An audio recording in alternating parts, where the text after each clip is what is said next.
check my FB profile to make sure that it's going out. Um,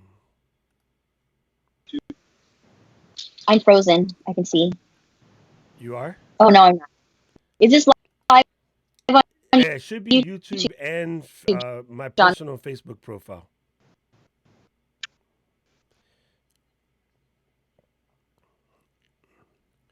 All right, so we're good.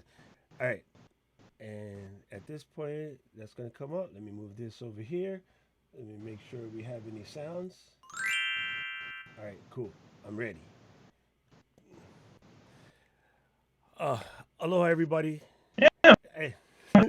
Aloha, everybody. Welcome to Doc Rock Tips. I am Doc Rock, and today we have some extremely special guests. As soon as I remember not to hit the table while I'm talking to you, because it's going to be loud. Anyway, I have to get my camera situation together. It's like the Hollywood Squares. So we have Jordan is in the upper right corner. Wave, Jordan, because I'm confused. And then we have Jose. How you doing, Jose? No way. And then Good. and then we have Miss Kimmy B, and she got a phone call just now. How you doing, Miss Kimmy? Uh, so the point of this is, I've been doing a lot of live streams, and it's really weird for me. I recorded video forever. I've done radio and TV, but again, recorded, never really live. So I need help getting better on camera because what I tend to do is talk to the screen over here instead of the lens over here, and that's messing me up. And it's just other things. So I was like, man, you know who's really good at this? Is Kimmy and her squad over at Improv Hawaii. So I'm like, I need to take improv classes, but if I could sucker her into wasting like some time with me and coming on my live stream, she can help fix me in person and I'll still go to class. So hopefully all of you guys that are either streaming or even just trying to be better at work, like I think improv is really, really good. You will find out that most of the people that you love and watch on TV at some point has done improv. One of my favorite shows in the world is House of Lies. Every person on that TV show Ah, is all improv actors, like every single one of them. And then so I've got to play around when Kimmy used to do this at the greenhouse, and I didn't dive all the way in, but now that I'm doing this live stream thing, I decided to jump in. So here we are today. Do you guys want to introduce yourself better than me? Because again, I don't know what I'm doing. You take over, Miss Kimmy. You're smart. sure. I get started. So, my name is Kimmy Bomballero. I am the founder, and I like to call myself the head Filipino of Improv or Improv Hawaii. I am a professional actor, and I love to improvise. Yay! But I guess my background really is I most recently on Hawaii Five O and Magnum PI as Dr. No Kunha. I started off doing live theater, mostly musicals. I was part of the original cast of Mamma Mia. I toured with Miss Saigon, and I'm a Hawaii girl. But improv throughout all my journeys helped me not only professional but my personal. So getting the message out there, whether you are wanting a performer or just want to for social skills or maybe speaking or brain moving, I highly recommend improvisation. So that's me. Who's next? Oh, I'll go. Everyone, I'm in some not Hawaii now. I'm in Illinois.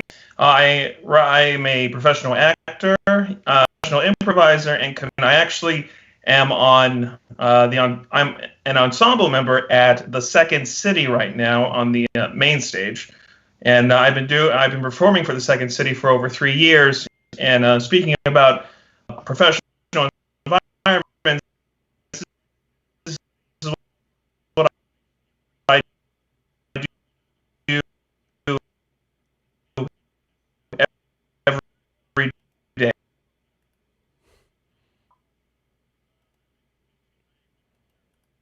Improv right now. So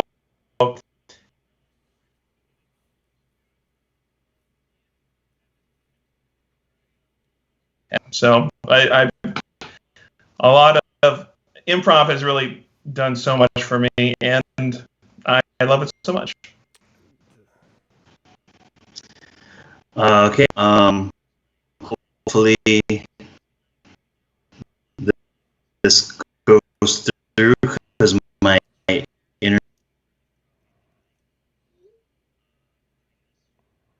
decade, improv, stage stuff, film stuff. I'm at home, so I'm glad to be doing so. Cool. Well, you're welcome to come to my office with a mask on and put a guitar in the back and just croon all day while I work.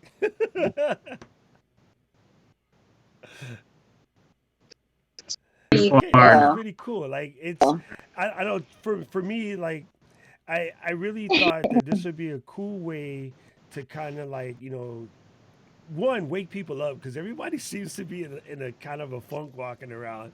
So I just started doing these live streams as a way to keep myself sane ish. Let's put sane ish in brackets.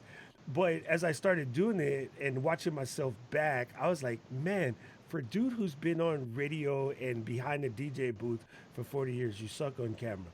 So hopefully you guys, in a nutshell, can help fix me, and maybe some of those tips will help fix some other people. And then I'll show up and take your classes. I put the link on the window right here, folks. So this is how you can find this incredible group of folks right here. Yes, please. It's improv. I wrote improve. It's improvhi.com. Yeah, that messes me up too. Like I'm always pointing at the wrong stuff. Okay, so if we took class, Kimmy, how do we do it? Well, we are offering online classes. Of course, we're having to adapt and improvise in this new world of uncertainty. There's no real timeline for what's going on. So yes, we used to teach live classes, and hopefully we'll do that soon. But we have some online world for us too. One of my favorite things about improv is the acceptance of failure. I don't even say the acceptance of failure, but the way that really teaches, I think, has been a huge gift for me. Again, not just professionally, but personally. And now that we are switching to this tech world, we deal with speed bumps all the time, right? Whether it's like saying, working through slow internet or not issues where a certain low is. So I think one thing, like one of my number one things to say is when you're presenting anything, whether live or virtually, is understand mistakes will happen. Letting them stop you necessarily. Taking that moment when you need to regroup yourself, whether it's a half a second or maybe 10 seconds, whatever that means to you, and understand that you're constantly kind of working things, because every day we're improvising. I think that's one way for people to kind of get comfortable with the attitude log and pressure of being funny. And while we do try and focus on comedy in Hawaii, improvisation is really something that we just do every day. I even take it back to the beginning of your day where you can say, okay, I laid out all my clothes last night. I did all of my preparation, but oh no, I spilled coffee on the shirt I was going to wear. You just choose another thing. You just make another choice, right? You don't just like say, well, my day's done. I got coffee on my shirt. I'm all done. So you can, if you kind of just like, as simple as that, you've accepted that speed bump of spilling coffee on your shirt, and you moved on, right? That's really what it is. So guys, feel free to chime in at any time, please. Oh, I agree 100% with everything you said. With improv, we don't know what's going to happen, and the only thing that we can do is just continue on and just keep going with whatever idea or moment, all the above. Making a strong choice and just going with it has been something that I've learned with improv on stage, also on stage. And Kimmy is really right. We do improv every day. We just don't put it on the stage. So, but with Improv HI, we've just found ways to put it on stage and make it entertaining. And it's just about yes-anding, just agreeing with what's happening to you. So, yeah. Yes. And okay, so I have a question, and I think I may have asked Yeah. this before, but in my elderly age, it goes away. What is it that for some reason everyone seems to immediately take improvisation with comedy? Like I know, Kimmy, you love to stress that there is a separation between funny and state per se, but is it marketed that way, or why is it that everyone just assumes that improvisation is comedy? Because I think what you see, what's presented to you, what's marketed is comedy. I mean, there literally is a club called the Improv, a comedy club called the Improv. Whose line is it anyway? Is focused on improv comedy. So the version of improv that consumers are used to seeing, it's comedy. It can in any form, again, in reacting, it's being present. If you're going to keep it in kind of a theater space or an acting world. I remember watching, I think, was it a TED talk that said, MacGyver is an improviser when you think about it that way, right? A jazz musician, right? Any musician is an improviser, Fish, a jam band, they're improvising for 20 minutes. So, but I think because I think specifically because comedy club called the Improv, that's why it's directing to that, probably because again of that in anyway. But it's improvisation is on so many Right. in And every now that I world, think about really. it, in the 80s, it used to come on TV every night, like after Carson and whatever came after Carson, which I think was Letterman.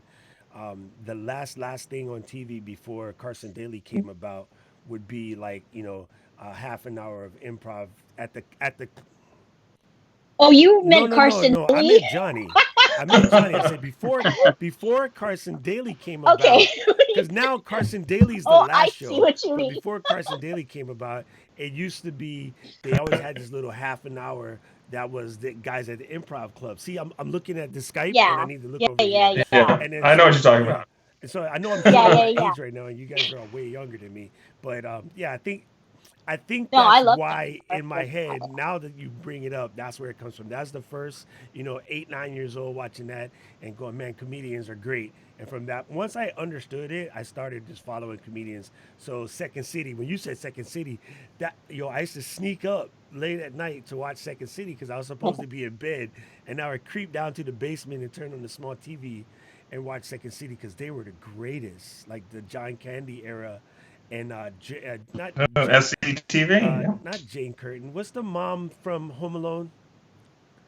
Um, Catherine O'Hara. Catherine O'Hara, yeah, and Yeah, Eugene and a Eugene lot of those, Levy, all of that.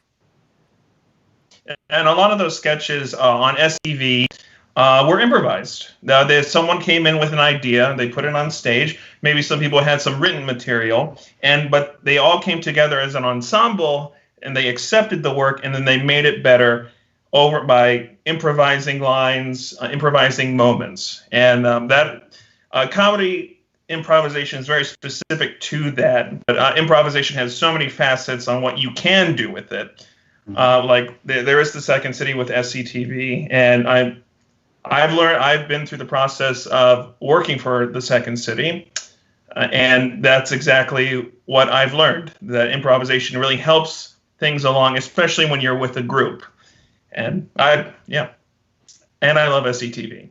I love it so much. Yeah, and I think like what Jordan is saying about taking something, improvising it, and testing it before it hits the main stage, right? I think that's a very important.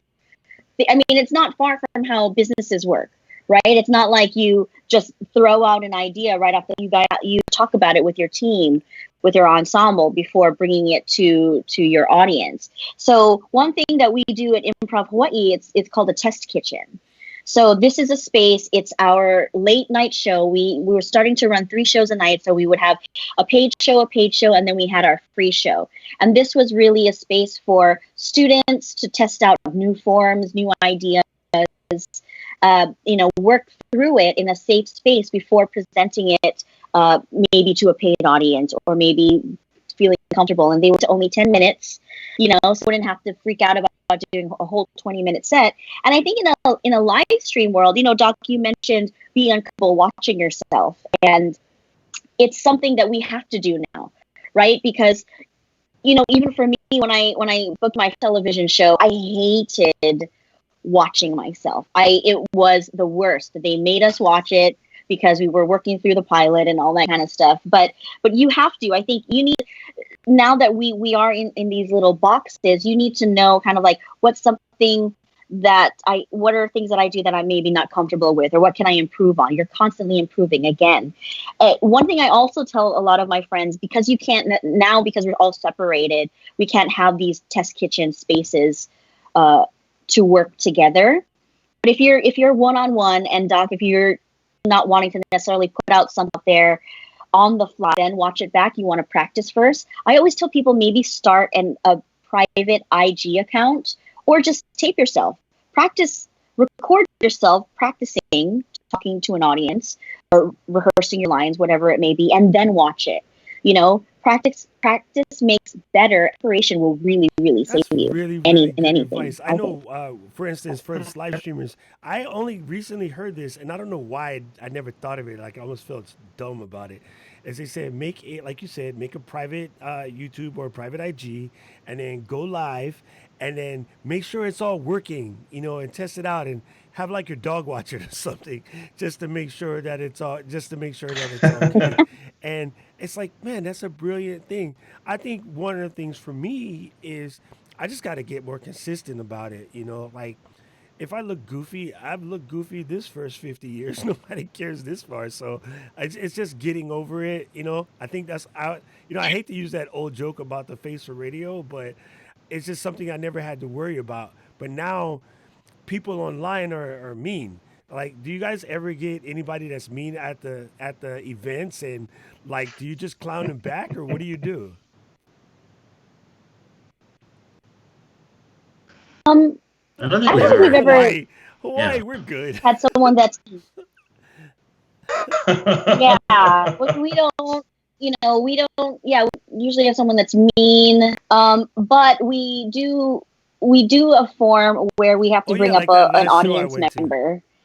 So not necessarily mean, but yeah. So maybe we can talk about maybe an audience, or a particular time that's Yeah. maybe a So little like, so difficult, that that we last have to show I work a went little to, harder. I had to go up, Um, and the partner was good. But what happens if you get a person that doesn't vibe, or if I'm a live streamer, right? What if I did this show and then all of a sudden Jordan wasn't interested? Like, how do you fix it or bail? Or sorry, Jordan. well, I think Great example just of an me. example, Jordan. Just an example. Yeah. Well, I think, and Jose can chime in on this. We've certainly had moments in our improv shows for a studio audience member to come up on stage, and we might not have anybody that volunteers, so we have to encourage them a little bit more. And then finally, when somebody comes up, their answers are not necessarily providing enough information to generate things for us, or we want more. So, Jose, how do we usually deal with that kind of stuff? We kind of we push it a little bit. We ask leading questions. Then I don't want to say we embarrass them into giving us answers, but we kind of it's not so much we embarrass them in a nice way to get them to say something about themselves. We highlight them a little bit. That's the better highlight them. Like we've had some volunteers that that aren't very forthcoming with any answers. They just kind of like sit there and just like look at their friend like that they came with, or but Kimmy, you do a really good job of like trying to slowly coax answers out of people, and like you start answering for them, and then you have them fill in the blank. I do. So yeah, it's all about just trying to read people. You try to figure out. I mean, that's what I love about performing. Like, we're, as performers, we're observers of humanity. So we kind of figure out how to press buttons on people the right way to get the reaction That's that really, we really cool. need. Yeah, and I think, sorry, the other thing that I love about improv is you working with a team. So another thing that improv kind of gets confused with is stand-up. They're both fantastic forms, performing in comedy, but stand up is one person usually writing and presenting their personal stories, right? Their personal opinions. Whereas improv is a team, it's an ensemble. So your job is to make the other person better. So one quote unquote weak person on a team should not necessarily bring you down. Now your job just kind of gets just a little bit more not, I don't want to say difficult, but you maybe have to work more. And then also understanding that if you have to work more for this show, somebody else has to work more for the other show. The energy shift, depending on where you are. It's constantly changing.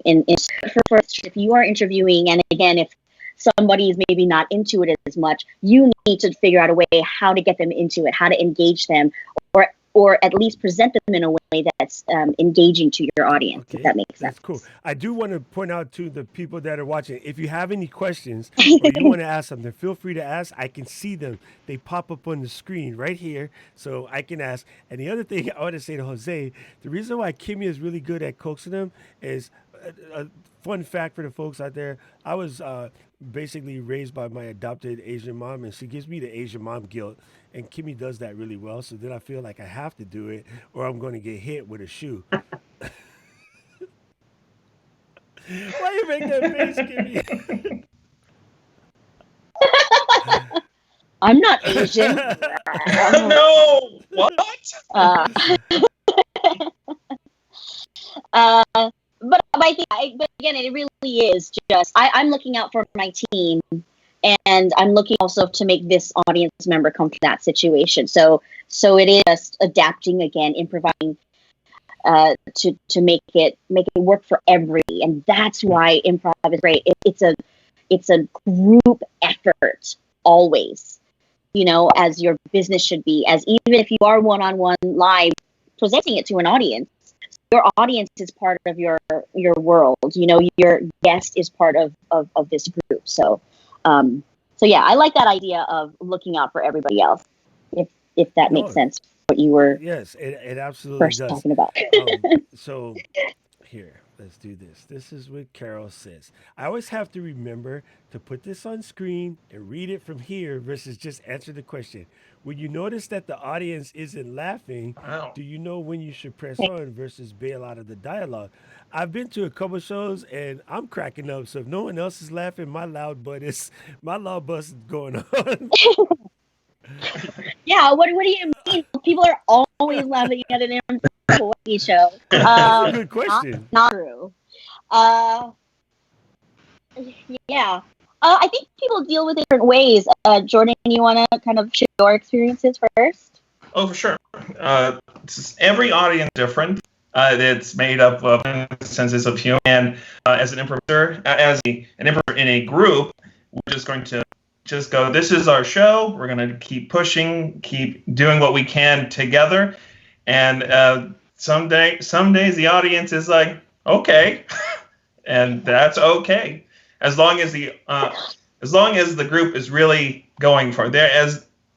When the group is genuine, when we rely on each other, because each person is different from themselves. It isn't on the burden of one person in the group. It's everyone comes together to work as an ensemble to make the show work. And with different audiences, it might not. Every night is different. All we can do is our best. And with improvisation, you go tomorrow. Tomorrow will be better. Yeah. If you loved it, thank you so much. Yeah. If you didn't, come back tomorrow night, please. It's totally different. Yeah.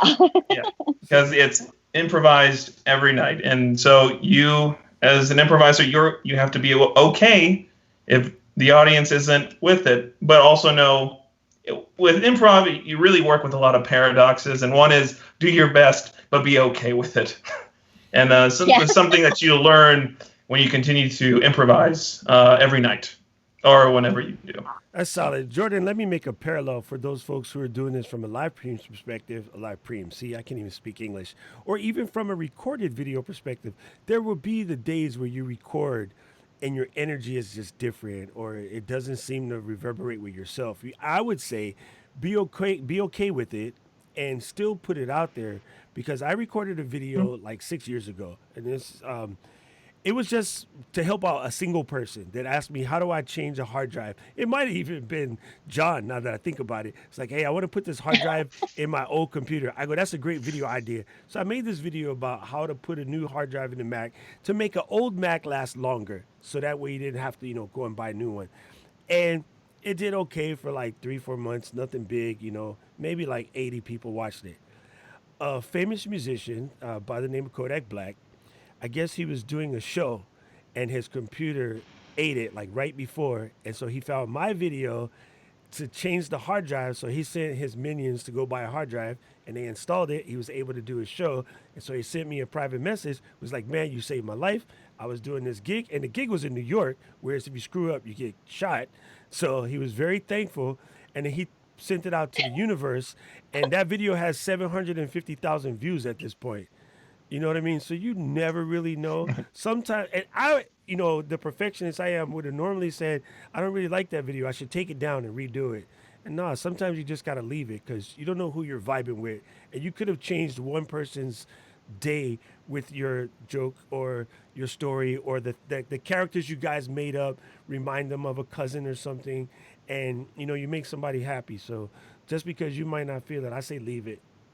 And like you said, Yeah, be to okay jump with up it. at that point too. Yeah. Commitment is one of the biggest things when you're doing improv. You have to commit to your character. You have to commit to your idea. You have to commit to the bit. If you don't, and you start backtracking, I feel you lose people more so. Like if you start doing one thing and then you just like, oh wait, no, it's not going. I'm gonna change it real quick. It kind of takes away from the improvised reality that you started creating. Like you don't want to start taking away from your world when you haven't even really established it yet. So, yeah, committing to what choices that you make is very. Yeah, and like for me personally, I mean, we all have our things, and when I'm on stage, I try to be as present handler with my team, and I almost don't hear any laughs, which I've had to deal with because it can freak everybody out. I mean, you're performing live in front of an audience because you feed off of that, right? You want to hear reactions and you want to know that people are understanding what you present. And Jose knows this because he's done many live shows with me. Like afterwards, I'm like, was that a good show? You know what I mean? Because I couldn't hear anybody. And you watch it, and then you're like, oh, well, that's a really good show. So just like what Jordan said, everybody sees it differently. And I've also learned to deal with people just react in sounds sometimes, that they're so engaged what you're doing. I mean, you see the audience when they're right in front of you in our improv space. I mean, because it's only about maybe 40 to 60 people in an audience. So when you see someone just watching like this, and then you're like, that guy, somebody brought him here. He doesn't want to be here. Then they come up to you after, oh my gosh, it was so cool. I've never seen like that before. So we can't assume that we have to stay present, what I'm saying, right? We just can't worry too much about what is happening outside, like what Jordan said and what Jose said. Commit, be present, do your best, whatever that means on that moment. And just know that, yeah, I mean, some people will like it, some people won't. And to breathe, I think if you start worrying so much about making every single person in that audience, in your live stream, to laugh or to ask a question or to give a thumb up and to just give you that reaction that you're looking for, you're going to shoot yourself in the foot. You're going to constantly be trying to fix it, and you're going to lose yourself, which really is what makes Okay, I got a question. Special. So, your answer. This is from Noah Tom. Thank you, Carol. The great, fantastic Noah Tom. He says, how do you speak to a digital crowd when there's much less crowd feedback? That is a fantastic question, my 6'4" friend. That was totally irrelevant, but I had to throw it in there. Oh, first off, Noah, I'm also 6'4". No, I am also 6'4". So let's talk about that another time. How do you? Go ahead, Jordan. Go for it. because of this what we're doing now of live streaming and performing to the screen, this has really pushed live performers to figure out how to do this. And one really big factor is there is no audience behind this screen. It is just us. I'm looking at the camera when I really want to look at the screens. I can see your faces, and I would say, for example, because we know how working works. Just to talk to a regular human being, we understand that we're still doing something, and we're just figuring out how to do it without an audience. With improvisation, and you keep doing improvisation over and over again, we make strong choices. We practice making choices. And I'd say with a live crowd, sure, it really helps out. But without a live crowd, that doesn't stop you from making live choices. It doesn't stop you from performing. You just have to perform at a different capacity. And that is what we're all learning right now. Like I bought a microphone on Amazon Prime. I didn't think I would ever do that, but it's to my left, and I know I'm talking to it, and then there's a screen right here. It's all baby steps. We're just trying to figure out how to do it, and a big part of it is just like having faith that someone is watching, and if they are, hi, we're doing our best. Yeah, and I think just being genuine, no matter what format you're presenting it in, right? Even if you had a live audience in front of you, people tell when you're nervous and unprepared and start flailing, right? People still tell that when you're into the camera, right? So I think just being confident in what you're presenting, and that was actually one thing I was thinking about, and I'll mention this a lot, is believing in yourself and holding on to yourself, the one thing that you have. So being genuine in what you're presenting, and knowing that, like Doc said, someone out there is grabbing onto it, whether you see them or hear or not, and just grab yourself and being passionate. Why are we now talking to you right now? Because the three of us are very passionate about improv, and Doc wants to learn more. So that is what is making this content engaging, because even though we can't see all of you right now or hear all of you, we are in it. We are passionate, we are genuine, and we are making it happen. I'm chicken skin. I mean, I have to like congratulate TikTok. People like on TikTok, they put like 5 videos a day. It doesn't matter what they do, but then I am watching it, and it's because they believe they're doing. That's our number one thing. Yeah, that is the number one thing, guys. If we leave here with anything, please start using TikTok. You know what's funny is I watch TikTok, and I'm like, I feel like this is so dumb. I keep watching, and this is so dumb. I keep watching, and like an hour later, I'm like, I just wasted an hour watching TikTok, and then I got on maybe like 8 months so ago, funny. and then I just ended up just succumbing to it. Like I liked it. Now I didn't make any videos yet. I'm still lurking, but it's pretty amazing. The creativity that you can find on TikTok. It's absolutely amazing. So yeah. Yeah, and if they can do it, live improvisers certainly can. I think those professional tickers where they live in house, and you're like, oh, that is so good. This is all you, and that's super fun. But now we're learning to do it. That's cool. That's so cool. Yeah. We're being forced to evolve every kind of performer. So let me ask a question for you guys. Okay, so take us through a class exercise, if you will. Show us something that would happen in the class, and then I'll see how I relate that to what I would do as a streamer. Oh, okay. Well, at Improv Hawaii, we have different sorts of classes. So we do have our regular curriculum that goes into 3 levels, which is like a beginning, and then more finding the comedy, and then the third is focused on a very sick improv form called the Herald. So hopping into, and then we just introduced or reintroduced our Twerk Your Brain workshops, like this kind of which is Yes, like that kind of twerk.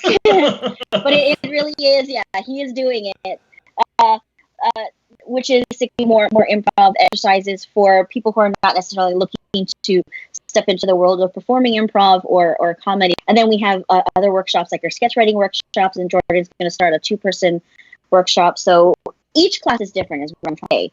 If you're stepping into a brand new or a beginning class, we like to ease everybody into it, right? Because I think the biggest fear or the biggest step is signing up. Because like I said, everyone kind of thinks improv and comedy, and there's so much pressure to be funny because it means something different to everybody. So in an improv class, we'll start warm-ups and usually to know each other. We work at safe space, a safe, non-judgmental space where everyone can free their minds, free their voices, and explore. So we would do warm-ups. We would, I guess, I think try and that think of one game one that thing we that's can really do. cool, I think that I would get out of it, which I'm assuming, is, in a situation like today, in the very beginning when we first started, people were saying like, "Oh, the audio is messed up, whatever," and the idea of like not getting distracted by that or think fast and like let me come up with something. And so as a wedding performer, as a DJ, I have been in the club where there's 3,000 people rocking out and the power goes out and I gotta like, or somebody tripped over the DJ cord, and I have to talk to an angry drunk audience, like, okay, people, let's do something. And then so we just start singing like Santeria really fast, really loud, and then the DJ can mix back into it because it's something that everybody knows, and then they can fall right into place. And I've had many of my other DJ friends, if I'm doing the MC side, say like, "Man, you saved it," because I was able to pick a song that I know everybody can just sing along and dance anyway with no music. And yeah, so stuff like that. Like if we were in a live stream and one of you guys clipped out, like what would a person do to think on their feet and just like that something, that fire, that energy. Sorry, Fifth Element. I would say if it were to happen, the us would pick up with something. Like we don't. I think with your example, you knew you had to do something, and they did, and that hill of making a choice and then just going along with what the next choice will come. That is what you learn with improvisation. You learn that with yourself, and then you learn it with a group, and then the audience learns it, and then all of you are on the same page. And it takes it takes a while to be comfortable when you're slowly learning what improvisation is. But we do this every day. We make choices every day. You made 3,000 people sing Santeria. I think that's really awesome. And well, it's because. Sorry, go ahead, Jordan. Oh no, I'm good. Well, I was gonna say, why don't we show them New Choice? It's actually a game that we do at our slightly off show, our sad show. I'm gonna throw Jordan and Jose in right now. It's called New Choice. So kind of talking about Doc and the great, again, like what Jordan was saying, accepting and moving forward. Right? Change what your original idea was, but because we're building together, we are going down this road, no matter what new choices or speed bumps we hit. So what's going to happen is that and Jose in a 2-person scene, and hit. Can you guys hear it? Yeah. Okay. They're going to have to make a new choice. For example, if Jose were to say, my dog has fleas. New choice. My dog fell in a hole. Choice. My dog, all my savings. Yes, that's the scene. Right now we're dealing with that information. So to start them, Doc, why don't you give what is an event or I guess a situation that two friends might be dealing with? Okay, I got a good one. So I would say it might not be good. Okay. It might not be good. Just but how do we tell John that his breath is slightly off? See what I did there? It's brand recognition. Okay, telling a friend your situation is, I guess, telling your friend that maybe they're a little stanky. This is New Choice. Daryl, you gotta stop eating those sardine sandwiches. It's my favorite food. I can't stop. Yeah, well, you stink at the commissary, and no one wants to buy food here now because you keep eating. No one wants to spin here and buy food. Everyone hates you. Everyone hates you. That's my choice, and I don't care. All right, I don't care what my breath smells like. Okay, I'm my own person. All right, that's who I am, the mayor of this town. All right, it shouldn't matter. I am your father. You will respect me. I respected you ever since I started calling you by your name. Now, please, we need to get to church. You go to church alone, Steve. I don't need to go to New church. name for Jordan. You need to go to your room because I am still your father 44 years later. Okay. Take some Tic Tacs. New breath mint. Take some oxygen. Take some oxygen. Breathe, I think that's what everyone's problem. We're all breathing the same air. People don't like the same air that I breathe. Your stinky is going into my nose right now. See. Number one, Yay! that's awesome. Number two, Kimmy, when you first put that on the desk, I thought it was that Nikola Tesla thing to pull the plasma in. But that is awesome. I need one of those for the house. If you're like, ding, it should be like, get it yourself. Yeah. So that's new choice, right? That's just them dealing with the new information and then adapting to it. So that might be a game that we play or an exercise that we do in class that can help people who are just wanting to just really free a bit. I think the older we get, we get stopped so much into dealing with either the fear of presenting a new idea, right? Because maybe people won't like. We're all thinking improv, it might fail. So this kind of keeps you present and exercises your mind into thinking, okay, I have this new thing, now what do I do? So it's a quick catch and release almost. That was pretty interesting. I just love the I love the quickness, and again, it always people relate it to comedy, so they say the quick wit. But even if it weren't funny, to be able to think of something that quick, like when you get pulled over by the police, improvisational people probably never get a ticket because you got as soon as he's like, okay, let me That's get your license and registration. What happened, Jose? We're that good. Can you tell us? Yeah. We're that good. I always think that like a good game to play in that. Don't do this. Obvious. Don't listen to me at all. Don't try this but at home. Probably be questions only because you're not giving actual statements. You're only questions. So excuse me, sir. Do you know how fast you were going? Do you know how fast I was going? Oh, that's how I think about that. I can't do but that. I think don't do that. No. Respect them and just answer the questions. I would get shot. Y'all might be okay, but I'm gonna get shot. Debbie done. So don't do it. So yeah. Just statements. But I mean, again, like it's just statements. I think again in our classroom, like we are also very good. I think improvisers, comedians, performers are very good at reading the room, right? So I can't remember who told me this, but improvisers tend to be very not paranoid, but like observant. We notice every little detail because we're looking for information, right? So I think that's very important for anyone, whether it's again skills or live stream or into a giant audience or a smaller one, is reading the room. Depending on what day it is, if people are kind of like losing their energy, you have to adapt to that. How do I change my content right now to make it a little bit more engaging?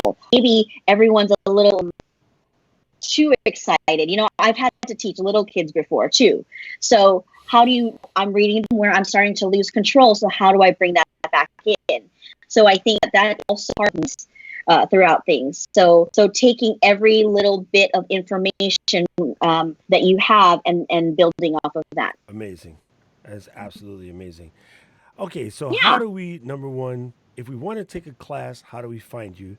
And number two, when's the next event? When can we come?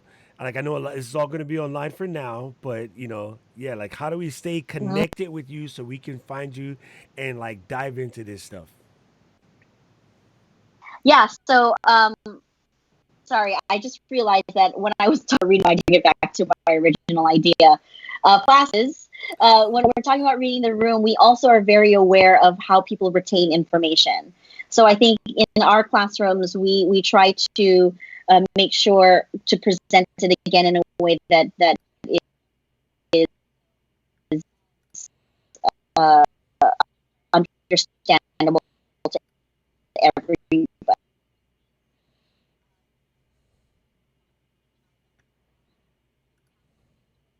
Workshop happening on May 11th, which is going to be led by Jose. So we started working with a lot of businesses, small and larger. Like we worked with Wall. We're going to project graduation, but that sadly has been canceled. But we are available for virtual corporate training if you want to bring in an individual to your workspace, your Zoom meeting, even to learn these things with your exact team and not take them on your own. And then Jordan is going to be teaching a two-person scene class. This is more, I think, geared towards people looking to perform improv or maybe work on really staying connected and present with people. It's a little bit more, from Jordan, but a little bit more theatrical. Yeah. A little more scenic. Yeah. Scenic, yes, thank you. That's the one. That's the word I need. And our improv shows, we actually started doing our live stream improv shows now. I think we've done 4, which is really crazy because we started doing it at the beginning of April, not sure what would happen. Now we've been, I think, having a lot of fun with it, and people have been enjoying it. You can catch our weekly Saturday show called Slightly Off, 7:30 p.m. at improvhi.com/live. We also have Sean Chu's CD release party, which is a musical improv. Sean Chu, the artist, use the titles. He makes up the that again is at 7:30 on every Thursday, and then we're actually introducing a brand new show on Friday. So it's 4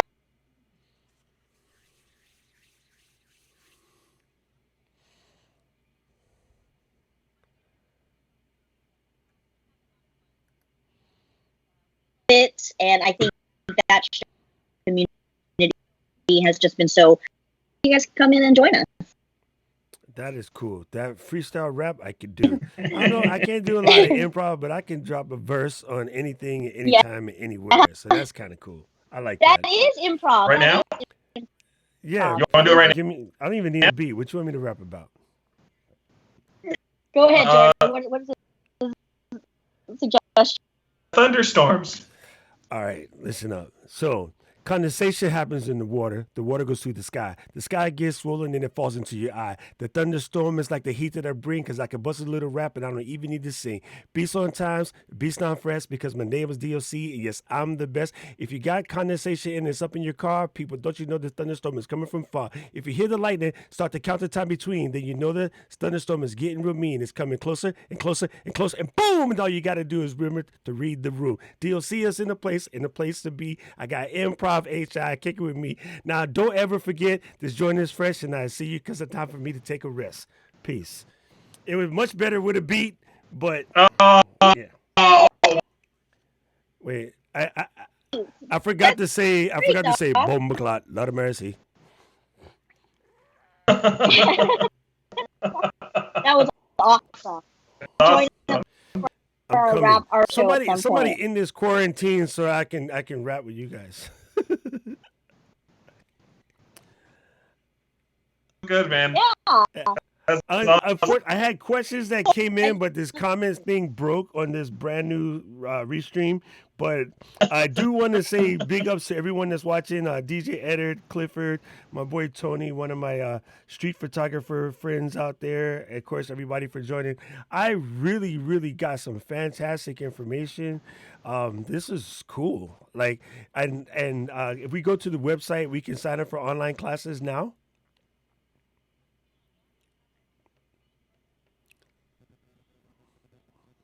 Adding our classes. But if you have any questions, you can always email us through the website, or you can find us on. Did anybody ever tell you you look like that one lady on TV? Yes. Sorry, it's only funny to me because I could just see you in the hallway, but. Yeah. Okay. This is very, very, very cool. Like I learned so much. I feel like there's so much more to learn, but I love the intrigue of it. I didn't know that Jordan, you were off the Second City, which is amazing to me because that's just something that I grew up on. And, I feel like when you first started doing this, Kimmy, I remember Jose at like one of the very first events. And then at the last event I went to, and I was like, man, this guy has gotten so amazingly good. And then so I just really appreciate all the work you guys do. I appreciate the smiles that you can bring to people's faces and things like that. And it leaves me inspired to keep trying no matter what, and that was what I hoped somebody would get out of this. And if nobody else got it, I got it. So that was cool. That's all that matters to us. Yeah, we got to hang out. Yeah, so the sanity is there. I mean, I know you guys are busy. I don't want to waste any more of your time. If you ever want to come back, we're very busy. Just hit me up, Skype me, and be like, hey, I got this idea and I want to do it. If you need help setting up your streams, just send me an email. Like I'm in because this is amazing, and I think that being able to like put smiles on people's faces at this particular time. At any time is great, but right now more than ever, we need that energy and that vibe that you guys, bring. And I remember the last event I went to was right after Christmas, and it was amazing because I was like, yeah, I'm in the house bored, like that TikTok thing, and I just decided, okay, I'm going to walk my butt across the street and then go to this event. And it was fantastic. I left there in stitches. It was great. So thank you. I really appreciate you guys' work, for serious. Thank you. We have a lot of fun. So check us out, guys. If you're curious, definitely tune the show on Saturday. And then if you want to take it a step further, sign up for a class. I think you will not regret it. It's a lot of fun. Cool. I thank you guys. I'm going to put all of the links in the description, and Skype, if you're paying attention, fix your audio before I come over there and never mind. I can't say that. My mom would get mad. But yeah, thanks everybody for hanging in. It's really weird doing these things now with everybody and their mom online, but you guys are great. I love you. Aloha. We'll see you soon. Oh, we love you too. Thanks. I wasn't talking to y'all. I was talking to them. But I love you guys too. Oh, got it. This is not. Okay. You heard it, Jose. This is non-committal. Like a lot of pressure. So much pressure to hit back. Oh my God. Jose said you had to commit to the. Gotta commit to the bit. No ch. Yeah. Okay. That's like that's I think what it feels like maybe when someone does a proposal at a game.